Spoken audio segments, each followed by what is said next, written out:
Hello everyone.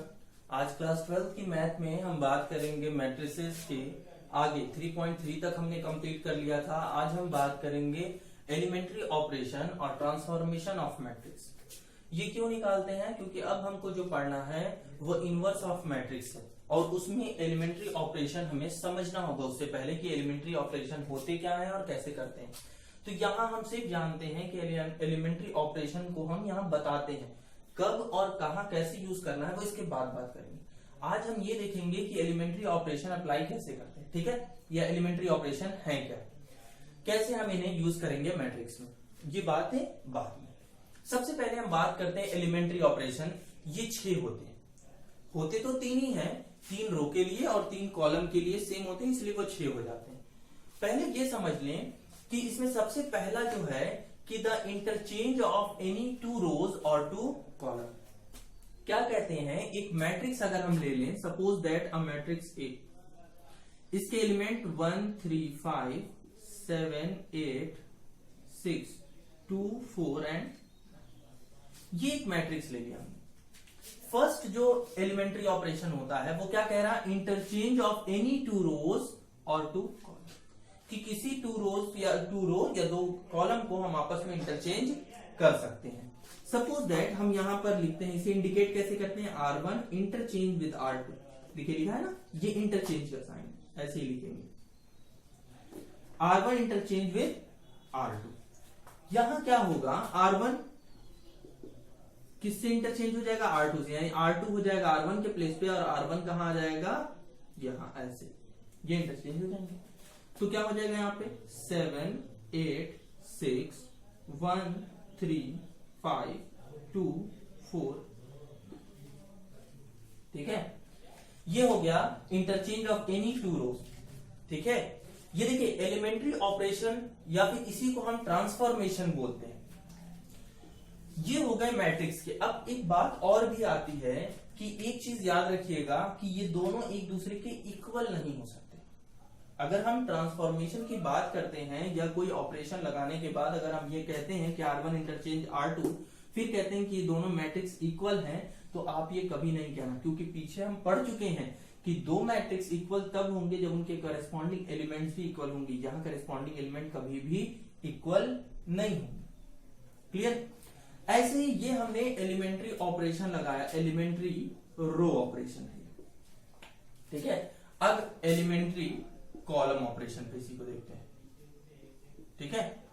Elementary column operation जब apply करेंगे तो यहां पे क्या होगा, सेम एक ए ले लेते हैं, एक मैट्रिक्स 2 4 6 3 0 2 4 5 7, ठीक है, ये ए ले लिया। अब हम यहां पे क्या करते हैं, सेम यही ऑपरेशन अब हम कॉलम पे अप्लाई करते हैं। क्या कहते हैं, C1 को इंटरचेंज करते हैं किससे, C2 से। तो जहां पे क्या होगा, एक आया, कैसे इंटरचेंज करेंगे, अब कॉलम 1 को कॉलम 2 से इंटरचेंज कर देंगे। तो कॉलम 1 ये है, यहां आ जाएगा, कॉलम 2 कहां आ जाएगा, यहां आ जाएगा। कैसे होगा ये 4 0 5 2 3 4, और ये एज इट इज ऐसे ही देखिए, ठीक है। ये क्या हो गया, एलिमेंट्री रो ऑपरेशन। जब हमने ये एलिमेंट्री ऑपरेशन किस पर लगाया, रो के लिए अप्लाई किया और कॉलम के लिए, ठीक है। हाँ, एक चीज यहां से भी बता दें कि बार बार ये दिमाग में आती रहेगी, तो ये एक बैठ जाएगा दिमाग में कि जब भी हम इनवर्स निकालते हैं, जब कोई ऑपरेशन लगाते हैं, तो अगर रो एलिमेंट्री रो ऑपरेशन लगा रहे हैं तो पूरे क्वेश्चन में हम एलिमेंट्री रो ऑपरेशन ही लगाते चलेंगे, और कॉलम वाला लगाएंगे तो एलिमेंट्री कॉलम ऑपरेशन से ही उसको सॉल्व करेंगे, ठीक है। ये अप्लाई कैसे करेंगे ये अभी बताएंगे इसके बाद। अभी सिर्फ इतना हम समझ लें कि ये होता क्या है, कम से कम बीच में आई है हमारे सामने तो हम इसको जान रहे हो, तो सबको क्लियर हो गया होगा कि क्या होता है इंटरचेंज ऑफ एनी 2 रोज और 2 कॉलम। क्या करते हैं, मैट्रिक्स में किसी भी 2 रो को दूसरे को तीसरे से, हम सेकंड वाले को थर्ड वाले से चेंज कर सकते हैं, थर्ड को फर्स्ट से चेंज कर सकते हैं, और इंडिकेट कैसे करेंगे, R1 इंटरचेंज विद R2, ये हो गया रो और कॉलम के लिए ऐसे, ठीक है। नोट कर लीजिए इसको।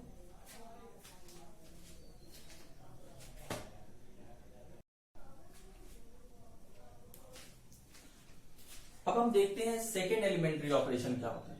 उसमें क्या कह रहा है कि the multiplication of the elements of any row और column by a non zero number. कहने का मतलब है फिर से इसको समझने के लिए एक मैट्रिक्स ले लेते हैं। 1 2 4 3 2 6 1 9 2। ये एक मैट्रिक्स हमने ले लिया। कह रहा है the multiplication of the element of any row और कॉलम, किसी रो या कॉलम को चूज करें by a non zero number, और किसी एक नॉन जीरो नंबर से हम उसमें क्या कर सकते हैं, मल्टीप्लाई कर सकते हैं। तो पहले एलिमेंट्री रो ऑपरेशन में इसको देखते हैं क्या होगा। क्या करते हैं एलिमेंट्री रो ऑपरेशन में, इसे इंडिकेट कैसे करते हैं कि यहां हम R1 किसमें, R1 में या R2 में, जिसमें सपोज दैट R2 में ही हम अप्लाई करने जा रहे हैं। R2 में ऑपरेशन लगाते हैं हम 2R2। क्या कह रहे हैं हम, देखिए हम क्या कहें कि multiplication of any element of the elements of any row और column by a non zero number, किसी भी नॉन जीरो नंबर से हम किसी भी रो या किसी भी कॉलम में हम मल्टीप्लाई कर सकते हैं। फॉर एग्जांपल यहाँ पे हम ले लिया हमने एक ए, उसमें देखिए हमने क्या कहा कि देखिए R2 में ही ऑपरेशन लगा है ना, R2 में ही ये ऑपरेशन लगा है, तो बाकी R1 एंड R3 को ऐसे ही हम नोट कर लेंगे, इसमें कोई चेंजिंग नहीं होगा। लेकिन R2 में क्या करेंगे, उसके जितने भी एलिमेंट हैं हम 2 से इसमें मल्टीप्लाई कर देंगे। 2 3 जा 6, 2 2 जा 4 एंड 2 6 जा 12, 1 9 एंड 2। ठीक है, ऐसे ही अगर सेम ऑपरेशन हम यहां पर कॉलम पे अप्लाई करें तो एलिमेंट्री कॉलम ऑपरेशन में क्या होगा, A 2 4 6 2 1 2 3 2 4। ठीक है, यहां हम C3 में ऑपरेशन लगा देते हैं। क्या करते हैं, 2 C3। फिर वही बात कहे ना कि हम नॉन जीरो नंबर से क्या कर सकते थे, रो और कॉलम, किसी एक रो या कॉलम में मल्टीप्लाई कर सकते थे, कर दिया हमने। यहाँ पे देखते हैं यहाँ पे क्या चेंजिंग होगा, यानी फर्स्ट रो और फर्स्ट कॉलम और सेकंड कॉलम वैसे ही नोट कर लेंगे 4 1 2, और थर्ड वाले कॉलम में हम क्या करेंगे, 2 से मल्टीप्लाई कर देंगे। 2 6 जा 12, 2 2 जा 4 एंड 2 4 जा 8। ये हो गया, ये हमारा सेकंड था। ठीक है, पहला हमने क्या पढ़ा कि हम किसी भी रो या किसी भी कॉलम को एक दूसरे से इंटरचेंज कर देंगे। दूसरा हमने ये पढ़ लिया कि हम यहां पर किसी भी रो किसी भी कॉलम में किसी नॉन जीरो नंबर से हम मल्टीप्लाई कर सकते हैं। ठीक है, नोट कर लीजिए।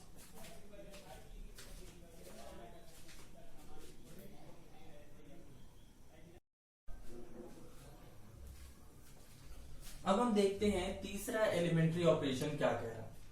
तीसरा है the addition of the element of any row और column the corresponding elements of any other row or column multiplied by any non-zero number। क्या कह रहा है कि अगर किसी भी रो में आप लगाते हैं ऑपरेशन, एक रो हम मान लेते हैं कि वो क्या होगा, पहला वाला। ठीक है, इसमें आप ऑपरेशन लगाएं। कह रहा है addition to the element of any row और column the corresponding element of any other row और कॉलम, यानी इस वाले रो में हम किसी अदर रो के एलिमेंट को ऐड करना चाहें तो किसी नंबर से मल्टीप्लाई करके सेकंड वाले या थर्ड वाले को इसमें ऐड करके यहां पे ऑपरेशन लगाया जा सकता है। फॉर एग्जांपल, कहने का क्या मतलब है ये समझिए।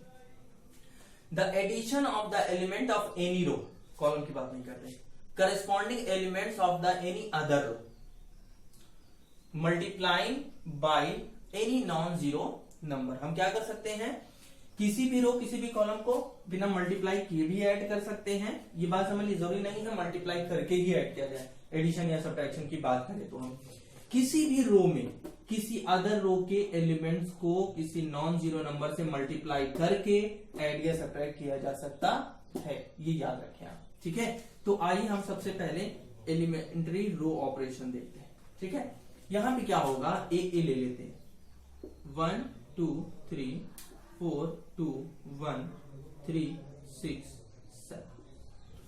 ठीक है, यहां हम R1 में ऑपरेशन लगाते हैं। यह ऑपरेशन कहीं पे भी लगाया जा सकता है। R1 को ऑपरेट कैसे कर रहे हैं कि R1 प्लस 2,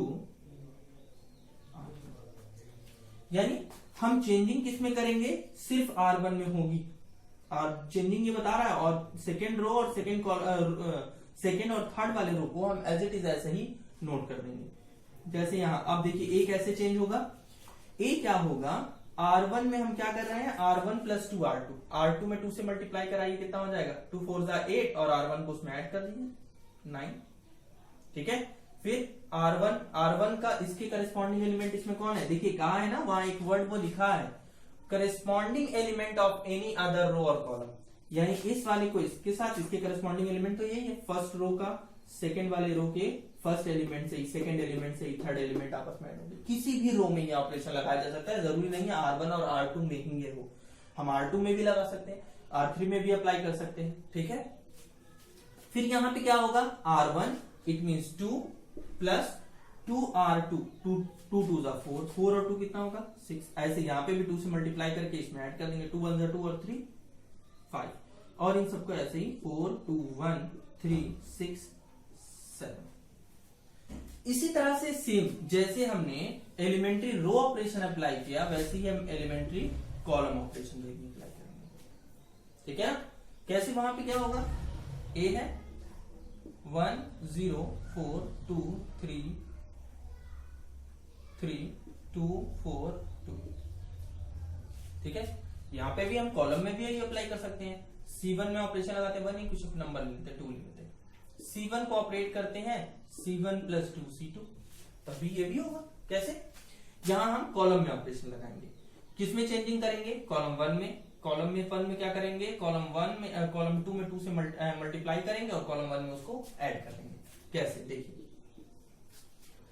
कॉलम 1 यही है ना, चेंजिंग भी इसी में होगी, ये एज इट इज ऐसे ही नोट होंगे।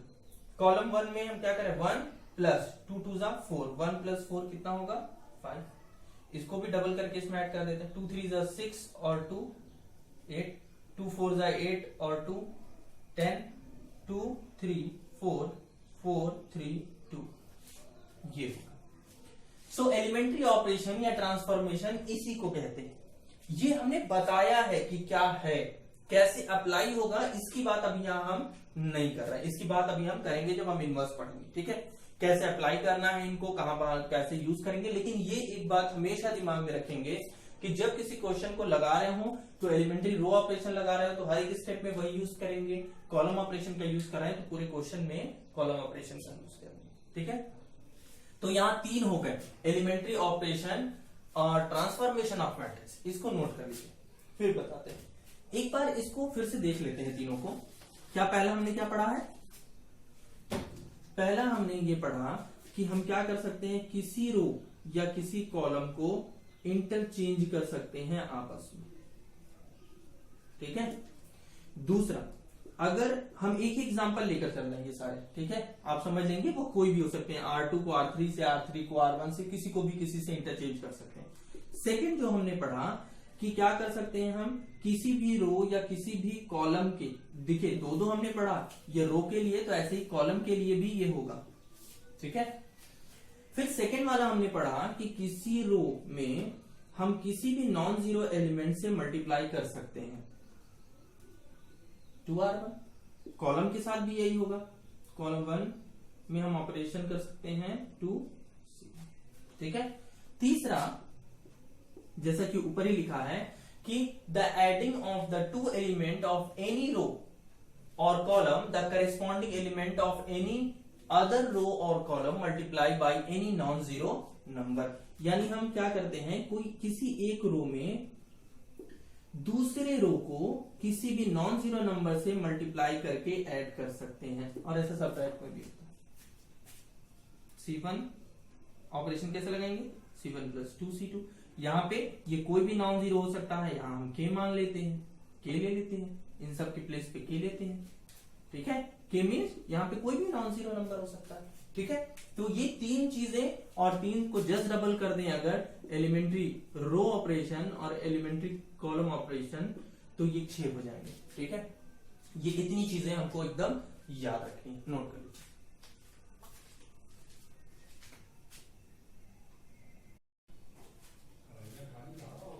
अब हम बात करते हैं इन्वर्टेबल मैट्रिसेस। सपोज दैट यहां एक मैट्रिक्स ले लेते हैं, let a matrix A of order m, और इसी में एक और मैट्रिक्स एग्जिस्ट करता है बी जो सेम ऑर्डर का है, उस कंडीशन में such that if A B is equals to B A is equals to I, क्या कहें, एक ए मैट्रिक्स लेते हैं जिसका ऑर्डर m है और वही एक और एक मैट्रिक्स एग्जिस्ट करता है b जो सेम ऑर्डर का है। उस कंडीशन में अगर A B is equals to B A is equals to I होता है, यानी इन दोनों के मल्टीपल एक दूसरे के इक्वल होने के साथ साथ अगर वो आइडेंटिटी मैट्रिक्स भी हैं, ठीक है, अगर वो आइडेंटिटी मैट्रिक्स भी हैं तो उस कंडीशन में B is inverse of A. इसे कैसे डिनोट करते हैं, b is equals to A inverse. b क्या होगा, a का क्या होगा, इनवर्स होगा और a होगा b का इनवर्स। अगर इस कंडीशन में हम कहते हैं, फिर से समझिएगा, अभी ये समझ में आ जाएगा, जैसे कि एग्जांपल इसका लेते हैं। इन्वर्टेबल मैट्रिसेस में हम सबसे पहले बात करते हैं इनवर्स की। तो हम क्या कहें, दो हम यहाँ पे मैट्रिक्स लिए a और b, दोनों के दोनों सेम ऑर्डर के हैं। उस कंडीशन में अगर हम कह रहे हैं कि ए बी और बी ए इक्वल होने के साथ साथ कैसे होने चाहिए, आइडेंटिटी, तब उस कंडीशन में हम कहते हैं कि b जो होगा वो इनवर्स होगा किसका, a का, और a जो होगा वो किसका इनवर्स होगा, b का। ठीक है, दोनों एक दूसरे के इनवर्स होंगे। अगर हम कह रहे हैं b is equal to a inverse, तो यहां से a जो होगा वही होगा इन्वर्टेबल, a इज इन्वर्टेबल। अब हम बात करते हैं कि इसे दिखाते कहते हैं, फॉर एग्जाम्पल, ठीक है ना, तो यहां क्या होगा, क्या कहलाएगा, ए ही कहलाएगा, इन्वर्टेबल है। फॉर एग्जाम्पल, एक एग्जाम्पल लेते हैं। एग्जाम्पल में a इज इक्वल टू 2 3 1 2 2 3 1 2। देखिए b की जो वैल्यू है, b की वैल्यू है 2 - 3 2 - 3 -1 2। अब यहां से हम देखते हैं कि ए बी और बी ए की वैल्यू निकालते हैं, वो हमको निकालना पहले से ही आता है, ए बी और बी ए की वैल्यू। ध्यान से समझना इसे। ए की वैल्यू क्या है, 2 3 1 2। बी क्या है, 2 - 3 -1 2। 2 3 1 2 2 - 3 1 2। अब इसको मल्टीप्लाई कराते हैं, ए बी क्या होगा, फर्स्ट रो फर्स्ट कॉलम, 2 2 जा 4 प्लस 3 1 जा 3, -3 है ना, तो माइनस ही आ जाएगा। तो इन दोनों को माइनस करें तो आंसर क्या आ गया, 1, तो इनडायरेक्ट लिख देते हैं। फर्स्ट रो सेकेंड कॉलम, 2 3 जा 6 -6 3 2 जा 6 प्लस 6, दोनों को ऐड करेंगे क्या हो जाएगा, 0। ठीक है, डायरेक्ट। फिर सेकेंड रो फर्स्ट कॉलम, 1 2 जा 2 -2 0 1 3 जा 3 -3 और प्लस 4, कितना हो गया, 1। देखिए ए बी की वैल्यू तो आई के इक्वल आ गई। अब हम बी ए काउंट करके देखते हैं, बी ए क्या होगा,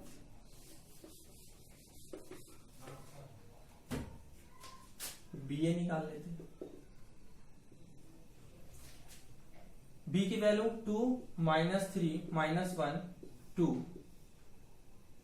2 3 1 2। ठीक है, अब यहां पे क्या होगा, बी ए की value first row first column, 2 2 जा 4 और -3 1 आ गया। Second first row second column, 2 3 जा 6 और 3 2 जा 6 प्लस 6 और यहाँ -6 आएगा, ये क्या हो जाएगा, 0 -2 प्लस 2 0 -3 और प्लस 4 1। ये भी देखिए, it means A B is equals to B A is equals to I आया कि नहीं। तो यहां से हम क्या कह सकते हैं कि b is inverse of a, और उस कंडीशन में a is said to be invertible.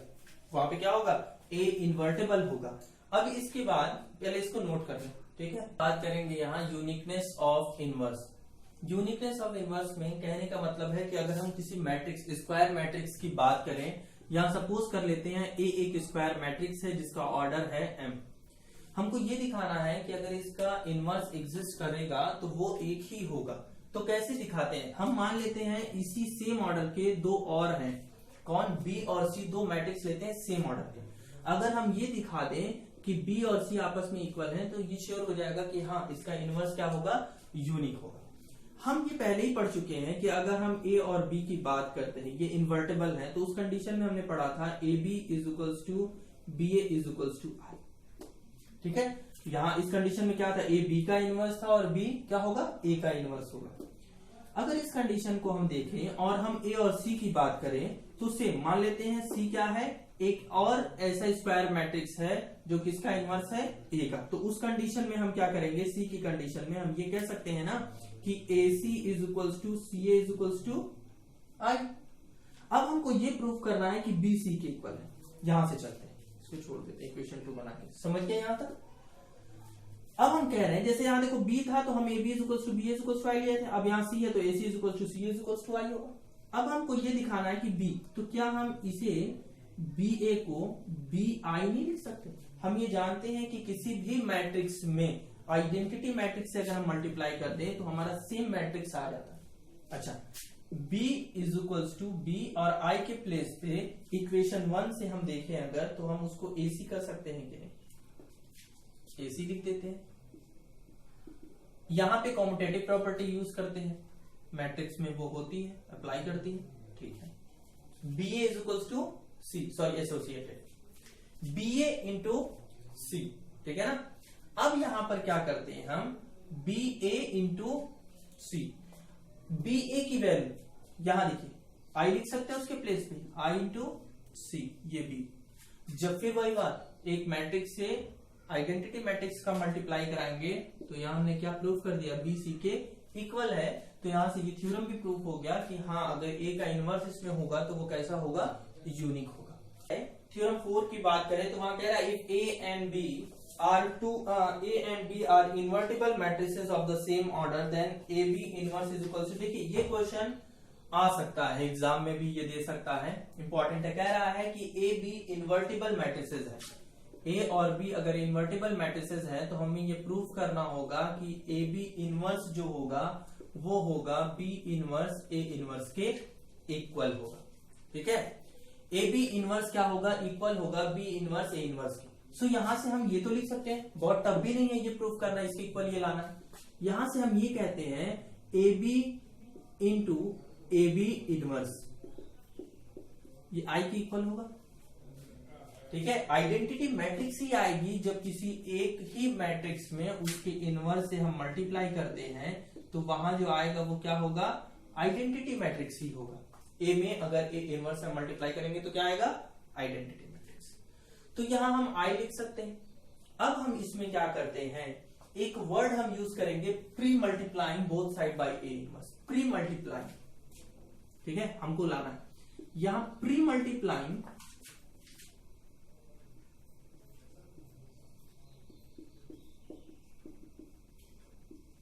Bye A inverse on both side, ठीक है।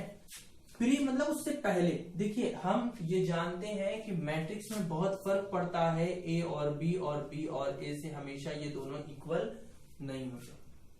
मल्टीप्लाई की कंडीशन में ये दोनों हमेशा इक्वल वैल्यू दें ये जरूरी तो नहीं है, ये हम पहले भी पढ़े, इसीलिए यहां हमको ध्यान देना होगा प्री के लिए। प्री का मतलब हम पहले मल्टीप्लाई करते हैं, ए इनवर्स ए बी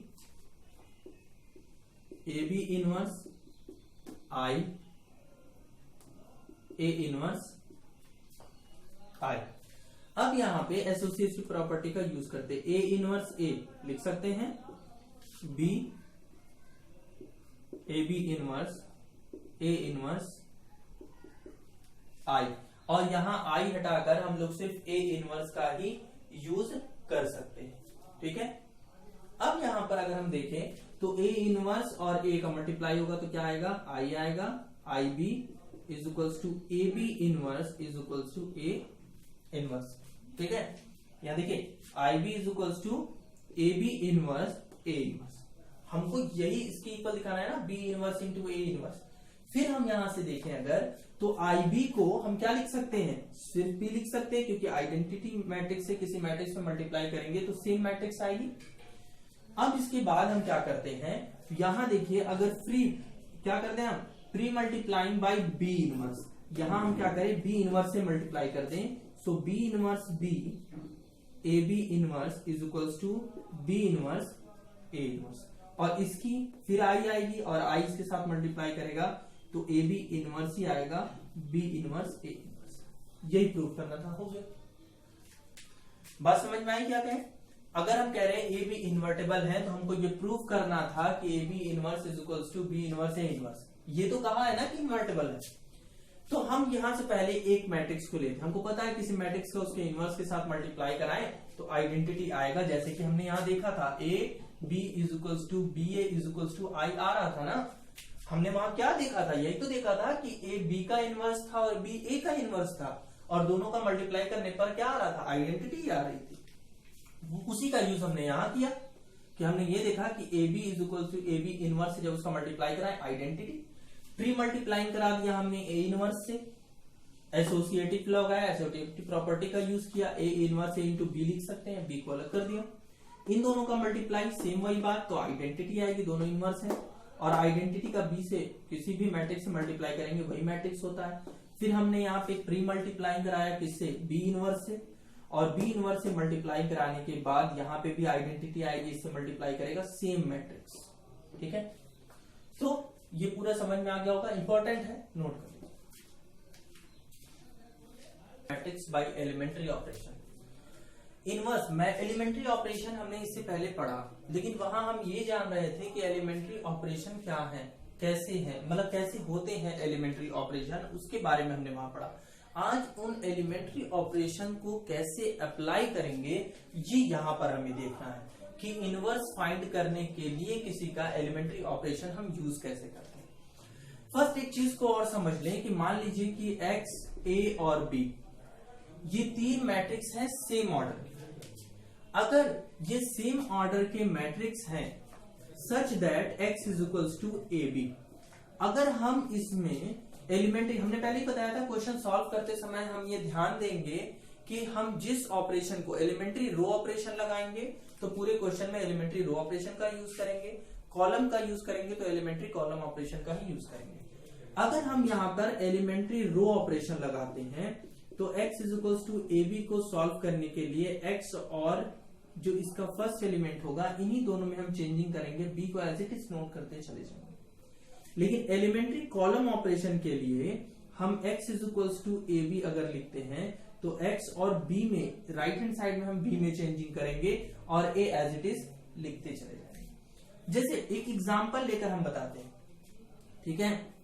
अगर हम कोई एक मान लेते हैं, हमको एक सेट दिया गया a, हमको फाइंड आउट करना है इसका इनवर्स। इनवर्स की कंडीशन में इसे यूज कैसे करते हैं?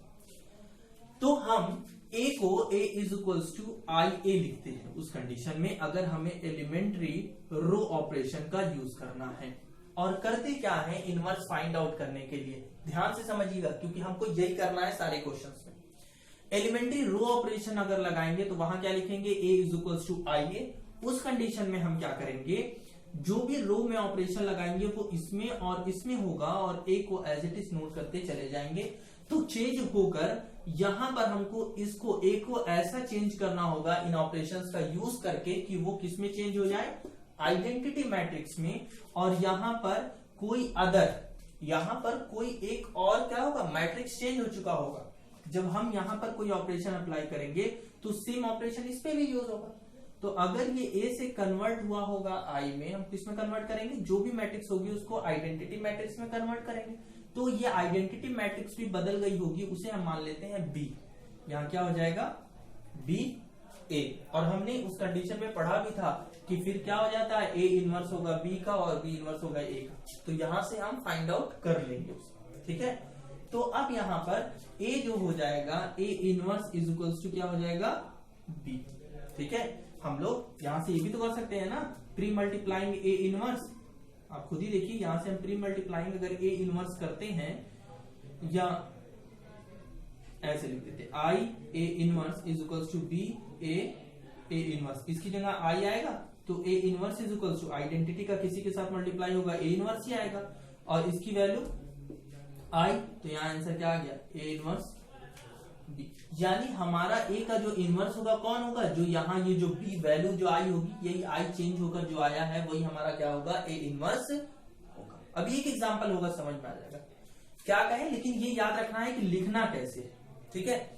ऐसे ही हम क्या करते हैं, अगर हम एलिमेंट्री कॉलम ऑपरेशन का यूज कर रहे हैं तो वहां हम लिखेंगे a is equals to A आई।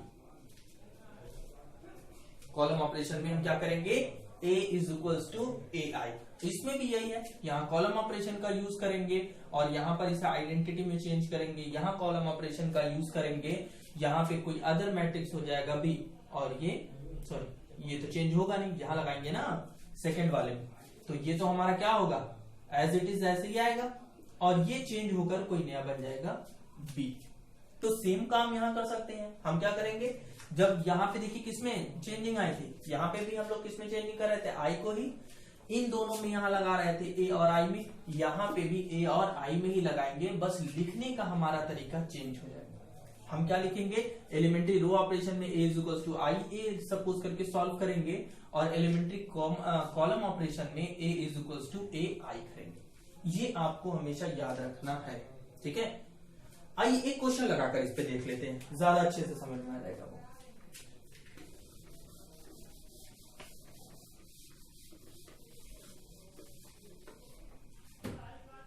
एक एग्जाम्पल कह रहा है कि by using the elementary operation find the inverse of the matrix A is equals to 1 2 2 -1।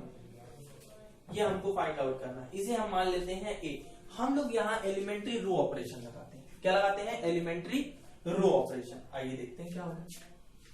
Elementary row operation की अगर हम यहाँ से बात करें तो हमको जब रो ऑपरेशन लगाना है, अभी हमने कहा ना a इज इक्वल्स टू क्या मानना पड़ेगा, a is equals to I A by using elementary row operation. यहां लिख लीजिएगा, by using elementary row operation a is equals to I A. अब हम क्या करते हैं, a हमारा क्या है 1 2 2 -1, i क्या होता है 1 0 0 1। सेम ऑर्डर का हम लेंगे और a को एज इट इज नोट कर लेंगे। हम पहले बताए थे कि हम यहाँ पे लिखे थे ना अभी a is equals to I ए, तो हम क्या कहते हैं, जो ऑपरेशन इस पे लगाएंगे वही इसमें लगाएंगे, और ये एज इट इज नोट होते हुए चला जाएगा। अब हम क्या करें, हमको यहाँ क्या लाना है, आइडेंटिटी, यानी 1 0 0 1 लाना है। 1 तो दिख रहा, सिंपली देखिए एकदम आराम से, यहाँ 1 दिख रहा ना, हमको यहाँ पर 1 लाना है और यहाँ पर क्या कर देना है 1 0 0, और यहाँ पे भी 1। अगर हम यहाँ रो ऑपरेशन लगाएं तो हम सीधा देख रहे हैं कि यहाँ तो 0 आ जाएगा। अगर हम R2 में ऑपरेशन लगा दें, R2 -2R, देखिए अगर यहाँ 2 से मल्टीप्लाई करा दें तो यहाँ कितना आ जाएगा, देखिए यहाँ 1 है, यहाँ 0 लाना है, ठीक है। तो हम ऐसे अप्लाई करते हैं, पहले यहाँ हमेशा याद रखिए जब हम रो लगाएंगे तो हम कॉलम में वैल्यू को लाना शुरू करते हैं, ज्यादा आसान होगा। मतलब यहाँ 1 है तो 0, ठीक है, फिर इसको लाने की कोशिश करेंगे 0, और इसको फिर कोशिश करेंगे 1, ऐसे कोशिश करते हैं। बाकी जो चीजें हमको दिखती जाएंगी। करते क्या है, हम यहाँ R2 में ऑपरेशन लगाते हैं, R2 -2R1 लगा के देखते हैं, तो ऑपरेशन तो R2 में है, यानी R1 as it is note कर लेते हैं, ठीक है।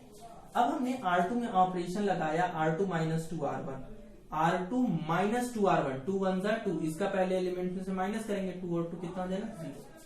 फिर यहाँ R2 की वैल्यू -1 है, -2R1, 2 2 जा कितना हो जाएगा, यहाँ पे देखिए यहाँ कितना होगा 2 2 जा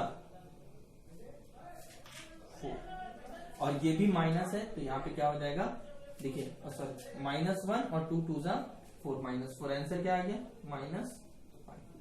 यहाँ पे भी कोई चेंज नहीं हुई होगी, सेम पहले रो को तो ऐसे ही यूज कर लेंगे, और यहाँ R2 -2R1 यानी -2, देखिए R2 के प्लेस पे 0, -2R1, 2 1 2 -1। फिर ऐसे यहाँ पे करेंगे R2 -2R1, तो 0 ही आएगा, बना गया, और a को एज इट इज नोट कर लेते हैं, ठीक है। फिर नेक्स्ट हम बात करते हैं आगे, तो वहां पे क्या हो जाएगा अब देखिए जहां पे हम 1 ला सकते हैं, -5 से अगर हम डिवाइड कर दे, हमने ये भी तो पढ़ा है एलिमेंट्री ऑपरेशन में कि किसी रो या किसी कॉलम में हम किसी भी नंबर से मल्टीप्लाई कर सकते हैं। तो हम R2 में ऑपरेशन लगा देते हैं -1/5 R2। देखिए अगर यहाँ -1/5 से मल्टीप्लाई कराएंगे, 5 से 5 कैंसिल हो जाएगा, 1 आ जाएगा, तो यहाँ क्या होगा 1 2 नोट हो जाएगा ऐसे, यहाँ 0, और भाई -5 से मल्टीप्लाई करेंगे तो ये तो 0 ही रहेगा, यहाँ -5 से मल्टीप्लाई करेंगे 1/5 से, तो ये हो जाएगा 1 इज इक्वल्स टू, यहाँ 1/5 से 1 0 R2 में करेंगे तो माइनस माइनस प्लस 2/5 और यहाँ कितना हो जाएगा -1/5 और यहाँ पर a एज इट इज। ठीक है, अब देखिए हमारा सब कुछ आ गया, बस यहाँ पे 0 लाना है। कुछ दिख रहा? एकदम आसानी से देखिए, यहाँ 2 अगर होता और हम माइनस कर देते तो यहाँ 0 हो जाता। यानी अगर हम R1 में ऑपरेशन लगा दें R1 - 2 R2 तो हो गया सॉल्व। देखो कैसे R1 चेंजिंग अब किसमें होगी R1 1 - 2 0 रखेंगे यहाँ तो 0 हो जाएगा, यहाँ हो गया 1 2 माइनस 1 की जगह यहाँ रखेंगे R2 की जगह 1 रखेंगे तो कितना हो जाएगा। देखिए R1 है ना, तो R1 की वैल्यू यहाँ 2 है, करेस्पॉन्डिंग एलिमेंट से ही होगा -2 R2 2 × 1 यानी 2 और 2 और 2 माइनस करें क्या आ जाएगा 0 0 1। देखिए ये आइडेंटिटी आ गई ना, हम यही तो कह रहे थे कि हम इसको सॉल्व करना शुरू करेंगे और कहां तक लाएंगे, जब तक सॉल्व करेंगे तब तक वो आइडेंटिटी में कन्वर्ट नहीं हो जाता। और एक चीज और इसी के साथ याद रखेंगे कि जब भी हम किसी भी का इनवर्स फाइंड आउट कर रहे हो, अगर उसके किसी रो या किसी कॉलम के सारे एलिमेंट 0 हो गए तो आप उसका इनवर्स फाइंड आउट नहीं कर सकते। इसी से रिलेटेड अभी एक बात बताते हैं, इसके बाद पहले ये देख लेते हैं। यहां पे भी ऐसे ही लगाएंगे 1 R1 - 2 × R2 यानी 2 × 2/5। तो यहाँ कितना होगा 5 × 1 = 5 और 2 × 2 = 4 माइनस करेंगे तो कितना हो जाएगा 1/5। यहाँ 0 - 2 R2 होता है, R2 की जगह क्या रखेंगे -1 तो प्लस हो जाएगा 1/5 यानी 2/5 यहाँ पे भी, और यहाँ 2/5 - 1/5 तो इस कंडीशन में अगर हम A इनवर्स से दोनों साइड हम मल्टीप्लाई कराते हैं तो यहाँ तो I है,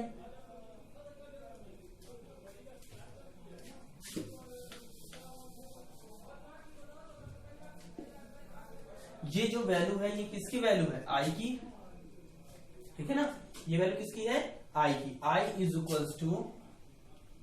1/5 2/5 2/5 -1/5 A इनवर्स से दोनों साइड मल्टीप्लाई करा दे तो यहाँ पे क्या आएगा I आएगा, और यहाँ पे या सीधे इसको कह दे तो यहाँ आके हम लिखेंगे I इनवर्स की जो वैल्यू होगी वो क्या होगी 1/5 2/5 2/5 -1/5। जिनको कंफ्यूजन हो रहा हो वो यहीं से समझ ले कि कैसे हमने A इनवर्स लिख दिया। यहाँ I है, अगर हम मल्टीप्लाई भी कराते हैं I इनवर्स से और यहाँ पर ये वाली मैट्रिक्स नोट करेंगे A × A इनवर्स, इसकी वैल्यू I आएगी, I इस मैट्रिक्स से मल्टीप्लाई करेगा तो यही मैट्रिक्स आएगा, और A इनवर्स जब I से मल्टीप्लाई कराएगा तो A इनवर्स ही आएगा। ये हमने पढ़ा है पहले से। तो इस तरह से क्वेश्चन सॉल्व होते हैं। तो देखिए हमने क्या किया, यहाँ जो है यहाँ हमने क्या यूज किया, एलिमेंट्री रो ऑपरेशन का यूज किया इसका इनवर्स फाइंड आउट करने के लिए। ऐसे ही हम कॉलम का भी यूज कर सकते थे, ठीक है, आप करके देखिएगा एक बार। हमने रो का यूज किया, एलिमेंट्री रो ऑपरेशन का, आप इसी पे एलिमेंट्री कॉलम ऑपरेशन यूज करेंगे तो भी ये हो जाएगा, ठीक है, नोट कीजिए। यही हम बंद करते हैं। नेक्स्ट लेक्चर में हम बात करेंगे कि 3.4 के जितने भी क्वेश्चन हैं उन पूरे पे डिस्कस करेंगे, कोशिश करेंगे कि ज्यादा से ज्यादा क्वेश्चन वहां समझाने में कामयाब हो। और उससे पहले बस एक गुजारिश है कि इससे पहले वाले जितनी भी चीजें हमने आज पढ़ाई उन सबको अच्छे से प्रिपेयर कर लें, फिर नेक्स्ट वीडियो में मिलें, ठीक है।